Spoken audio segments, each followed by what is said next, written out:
ಮಾಡ್ತಾ ಇದ್ದಾರೆ. ಒಬ್ಬರಿಗೊಬ್ಬರಿಗೂ ಸಹಕಾರದಿಂದ ಆದಷ್ಟು ಶೀಘ್ರವಾಗಿ ನಾವು ಯಾವ ವ್ಯಕ್ತಿ ಈ ಕೆಲಸ ಮಾಡಿದ್ದಾನೆ ಅದನ್ನು ಭೇದಿಸ್ತೇವೆ ಮತ್ತು ಆದಷ್ಟು ಶೀಘ್ರವಾಗಿ ಅವರನ್ನು ಅರೆಸ್ಟ್ ಮಾಡ್ತಕ್ಕಂಥ ಕೆಲಸ ಮಾಡ್ತೇವೆ. ಒಂದು ಬೆಂಗಳೂರಿನ ಜನತೆಗೆ ನಾನು ವಿನಂತಿ ಮಾಡಿಕೊಳ್ತಕ್ಕದ್ದೇನು ಅಂದರೆ, ಯಾರೂ ಆತಂಕ ಪಡ್ತಕ್ಕಂಥದ್ದು ಅಗತ್ಯ ಇಲ್ಲ.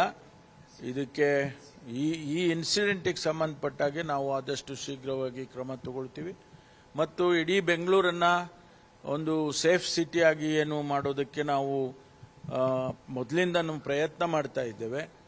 ಆ ದೃಷ್ಟಿಯಲ್ಲಿ ಕೂಡ ಇಡೀ ಬೆಂಗಳೂರು ಸಿಟಿಯನ್ನು ಸೆನ್ಸಿಟೈಸ್ ಮಾಡಿ ನಮ್ಮ ಎಲ್ಲ DCPಗಳು ಅವರವರ ಏರಿಯಾದಲ್ಲಿ ಹೆಚ್ಚು ಪೆಟ್ರೋಲಿಂಗ್ ಇರ್ಬೋದು ಅಥವಾ ಬೇರೆ ಬೇರೆ ರೀತಿಯಲ್ಲಿ ಇಂಟೆಲಿಜೆನ್ಸ್ ಗ್ಯಾದರಿಂಗ್ ಇರ್ಬೋದು, ಅದನ್ನೆಲ್ಲವನ್ನು ಕೂಡ ಇನ್ನೂ ಹೆಚ್ಚು ಪರಿಣಾಮಕಾರಿಯಾಗಿ ಮಾಡೋದಕ್ಕೆ ಸೂಚನೆಯನ್ನು ಕೊಟ್ಟಿದ್ದೇನೆ. ಮಾನ್ಯ ಮುಖ್ಯಮಂತ್ರಿಗಳು ಕೂಡ ನಿನ್ನೆ ದಿವಸ ಅವರು ಹಿರಿಯ ಅಧಿಕಾರಿಗಳನ್ನು ಭೇಟಿ ಮಾಡಿ ಅವರು ಕೂಡ ಸೂಚನೆಯನ್ನು ಕೊಟ್ಟಿದ್ದಾರೆ.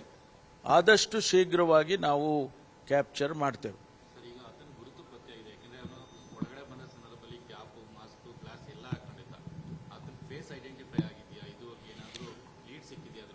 ಅದೆಲ್ಲ ಟೆಕ್ನಿಕಲ್ ಡೀಟೇಲ್ಸು ನಾವು ಏನೆಲ್ಲ ಮಾಡ್ಕೋಬೇಕು, ಅವನ ಫೇಸನ್ನು ರಿಸ್ಟ್ರಕ್ಚರ್ ಮಾಡೋದಿರ್ಬೋದು ಅಥವಾ ಅವರದ್ದು ಎಲ್ಲ ಚಲನವಲನಗಳನ್ನೆಲ್ಲ ಆರ್ಟಿಫಿಷಿಯಲ್ ಇಂಟೆಲಿಜೆನ್ಸ್ ಇರ್ಬೋದು, ಅದನ್ನೆಲ್ಲ ಉಪಯೋಗ ಮಾಡಿ ಟೆಕ್ನಾಲಜಿಯಲ್ಲಿ ಉಪಯೋಗ ಮಾಡಿ ಅದನ್ನು ಕಂಡಿಡ್ಕೊಳ್ತಕ್ಕಂಥ ಕೆಲಸವನ್ನು ಮಾಡ್ತಾರೆ. ಯಾವುದೇ ಡೀಟೇಲ್ಸನ್ನು ನಾನು ತಮಗೆ ಹೇಳೋದಕ್ಕಾಗೋದಿಲ್ಲ, ಯಾಕೆಂದರೆ ಇನ್ವೆಸ್ಟಿಗೇಷನ್ ನಡೀತಾ ಇರುವಾಗ ನಾನು ಕೆಲವು ಡೀಟೇಲ್ಸನ್ನು ನಿಮಗೆ ಹಂಚ್ಕೊಳ್ಳೋದಕ್ಕೆ ತೊಂದರೆ ಆಗುತ್ತೆ. ಅದು ಆ ಕಾರಣಕ್ಕೆ ಹೇಳಕ್ ಬರೋದಿಲ್ಲ.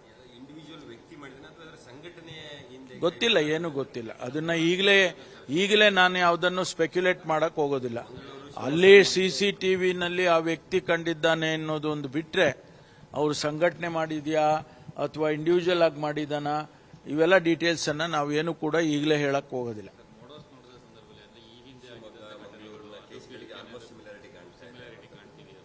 ಅಲ್ಲ, ಅದು ಟೆಕ್ನಿಕಲಿ ಆ ವಸ್ತುಗಳನ್ನೇನು ಉಪಯೋಗ ಮಾಡಿದ್ದಾರೆ, ಇದು ಏನೋ ಬ್ಯಾಟ್ರಿ ಇರ್ಬೋದು ಅಥವಾ ಟೈಮರ್ ಇರ್ಬೋದು, ಇಂಥದ್ದನ್ನೆಲ್ಲ ನಾವು ಕಂಪೇರ್ ಮಾಡ್ಬೋದು ಅಷ್ಟೇ ವಿನಃ, ಬಟ್ ಅಲ್ಲಿಗೂ ಇಲ್ಲಿಗೂ ಸಿಮಿಲಾರಿಟಿ ಇದೆ, ಅವರೇ ಮಾಡಿದ್ದಾರೆ ಇವರೇ ಮಾಡಿದ್ದಾರೆ ಅಂತ ಯಾವುದನ್ನು ಕೂಡ ಹೇಳೋದಕ್ಕಾಗೋದಿಲ್ಲ.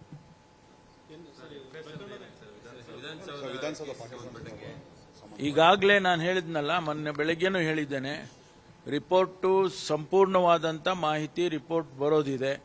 ಬಂದ ತಕ್ಷಣ ಅದರಲ್ಲಿ ಪಾಸಿಟಿವ್ ಬಂದಿದೆ ಅಂತ ಹೇಳಿದ್ರೆ ಇಮಿಡಿಯೇಟ್ ಆಗಿ within no time we will take action.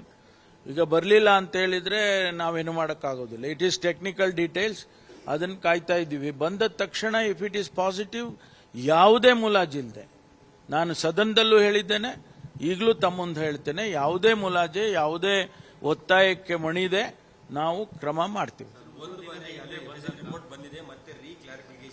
Clarification ಪ್ರಶ್ನೆ ಬರಲ್ಲ. ನೋ, ಯಾರು ಎರಡನೇ ರಿಪೋರ್ಟು ಮೂರನೇ ರಿಪೋರ್ಟು ಕೊಡಿ ಅಂತ ನಾವ್ಯಾರು ಹೇಳಕ್ ಹೋಗೋದಿಲ್ಲ.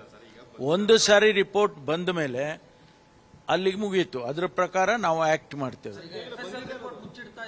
ಯಾರು ಅದರ ಅಗತ್ಯನೇ ಇಲ್ರಿ, ಅದರ ಅಗತ್ಯನೇ ಇಲ್ಲ. ಅವ್ರು ಏನ್ ಬೇಕಾದ್ರೆ ಆರೋಪ ಮಾಡ್ಕೊಳ್ಳಿ, ಅವ್ರು ಆರೋಪ ಮಾಡಕ್ಕಿದ್ದಾರೆ, ನಾವು ಉತ್ತರ ಕೊಡಕ್ಕಿದ್ದೀವಿ. ಅವರು ಆರೋಪ ಮಾಡ್ಕೊಳ್ಳಿ, ನಾವು ರಿಪೋರ್ಟ್ ಸಂಪೂರ್ಣವಾಗಿ ನಮ್ಮ ಕೈ ಸೇರಿದ ತಕ್ಷಣ ನಾವು ಆಕ್ಟ್ ಮಾಡ್ತೀವಿ. ನೋಡಿ, ಒಂದು ಅದಕ್ಕೆ ಆದಂತ ಒಂದು ಮೆಥಡಾಲಜಿನೇ ಇದೆ, ಅದನ್ನ ಫಾಲೋ ಮಾಡಬೇಕಲ್ವಾ.